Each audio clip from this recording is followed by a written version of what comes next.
Why airbags might actually solve pro cycling's safety crisis. Updated December 1st, 2025, 12:31 p.m. An idea only seems weird until it's proven to work, right? Well, that could be the case for two of the most bizarre proposals for improving safety in pro cycling. In fact, a recent push for airbags and proficiency tests might be the best fixes we've heard so far. And it's not just us. Little Trek boss Luca Gursolina is adamant that the UCI's proposed restrictions on gearing, handlebars, and wheel rims will only go so far in resolving cycling's safety crisis. Speed is inherent to performance technology. If you limit one material, research and development will simply develop another that is faster, Gursolina told BC. The starting point should be identifying what truly protects you, then addressing everything else. Airbags and bibs and helmets? For Gursolina, the starting point begins with a new age of apparel. Crashes will always happen. They're part of our sport, Gursolina told BC. I would invest in technology to create an airbag in the helmet or jersey that saves your head and spine when you hit the ground. Gursolina's not the first to ponder such a wacky reinvention of cycling's norm. The idea of cycling airbags is nothing new. The UCI said earlier this year it's looking into introducing the tech as part of SAFER, its ongoing project to fix a sport stunned by recent deaths. And the possibility of bibs and helmets with built-in airbags isn't a faraway science fiction either. Downhill skiers are already using vests built by the brand knees that auto-inflate on impact.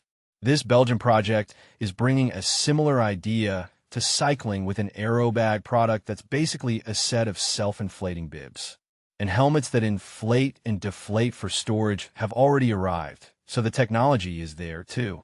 As Little Trek's Gursolina said, crashes are inescapable in pro cycling.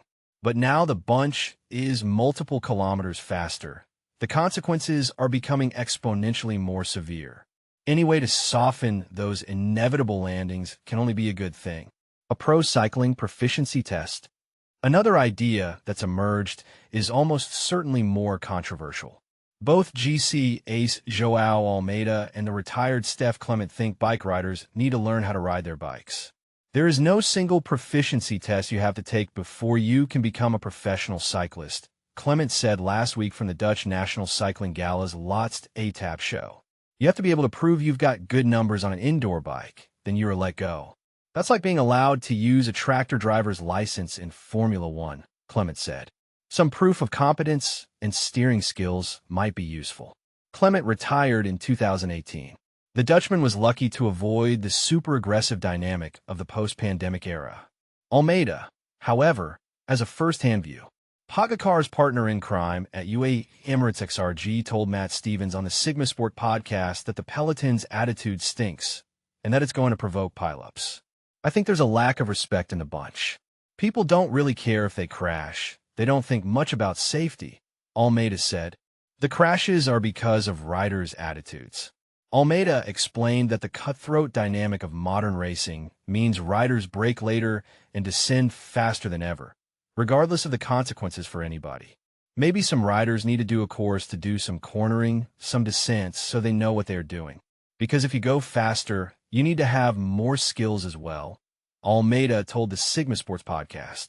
I don't want to crash anybody. I don't want to crash myself. So maybe I brake a bit earlier just to be safe. And then maybe I push more on the climb after or something, Almeida continued.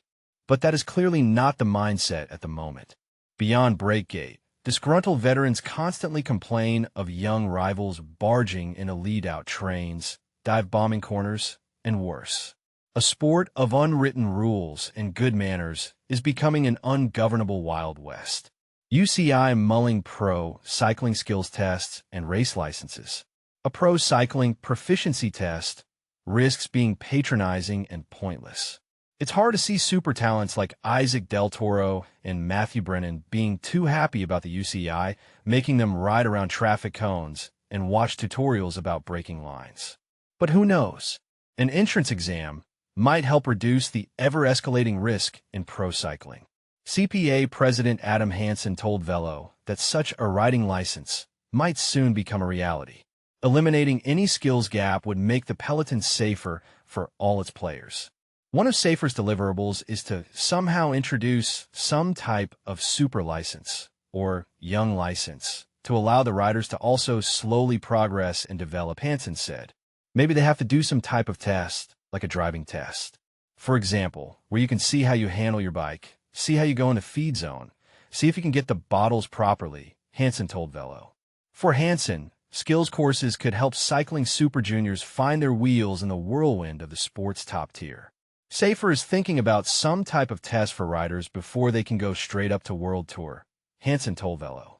The rider pushback to any type of entrance exam could be brutal. Is 7 with kg not enough? But it would at least mean 17-year-old phenoms and Watt Monster X rowers know what they're doing before they go bumping bars in a 50 km/h bike race. What seems bizarre now might be normal for the next generation. Zooming out, it's hard to conceive of airbags or exams becoming a thing anytime soon. The technological and bureaucratic hurdles make it unlikely they'll be a reality before Poggi finally unclips from the pedals. And imagine the anger from apparel brands when they're told they need to reinvent their entire cycling wardrobes. Nonetheless, airbags and exams make a lot more sense than trying to slow the technological evolution of the sport, and by extension, the entire industry. And while these ideas might seem nonsense in 2025, they might just be normal in 2035. Former Giro d'Italia winner Tom Dumoulin summed it up nicely when he spoke alongside Clement on the last etape. Cycling is the only sport where you drive down a descent at 100 km/h without any kind of protection, Dumoulin said last week. Do you think a motorcyclist likes to wear a whole suit with knee pads and the whole thing? No, of course not. But it's just mandatory. At some point, you get used to it, Dumoulin continued. Nowadays, it's normal to put on your helmet, whereas we used to think that was ridiculous, he said. So let it also become normal for us to wear protective clothing. Rafa Pro Team Air Bibs and a Gyro Inflator Eclipse. Anyone?